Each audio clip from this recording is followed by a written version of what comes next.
A Toronto woman says she was assaulted outside of this downtown Starbucks, and after sharing her story on TikTok, she's garnered nearly 500,000 views, which she attributes to the larger concern of random acts of violence in this city.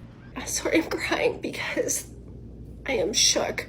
Bridget Trung says last Thursday she did her regular noon coffee run to the Starbucks at Spadina in Richmond and then went to leave. And as soon as I left that door, I'm just walking northbound and I feel this just jolt behind my back. And I was wearing a bodysuit at the time, so my back was wide open. And what had happened was a guy walking behind me whipped his full drink. It was like a takeout drink at my bare back. And I had AirPods in at the time. And now in hindsight, I was just thinking, maybe I shouldn't be walking around, so casually with music blaring, because he could have said something leading up to what had happened that could have been a warning for me. Bridget says she raced home in pain and disbelief and filmed that now viral TikTok in an effort to alert her community. She was shocked when thousands of people started viewing, sharing, and commenting on her video, with many, particularly women, sharing similar stories. At the root of it, I think we need to talk about mental health, because I think that if we're seeing more assaults on the street, more violence on the street, it comes down to how are we all doing? And do we have the proper resources in place? Do we have the right resources in place?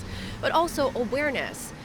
Just based on the comments I'm seeing on social media, I'm certainly not the first person out there who has been assaulted in the streets of Toronto. Self-defense instructor Chris James with the 519 says demand for his free monthly workshops has grown exponentially since the winter, when reports of violence on the TTC were becoming more frequent.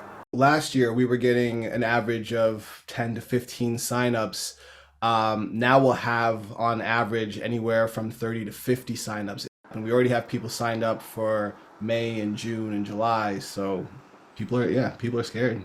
While Chris says his classes help, he adds they are not the solution for mental health issues in Toronto.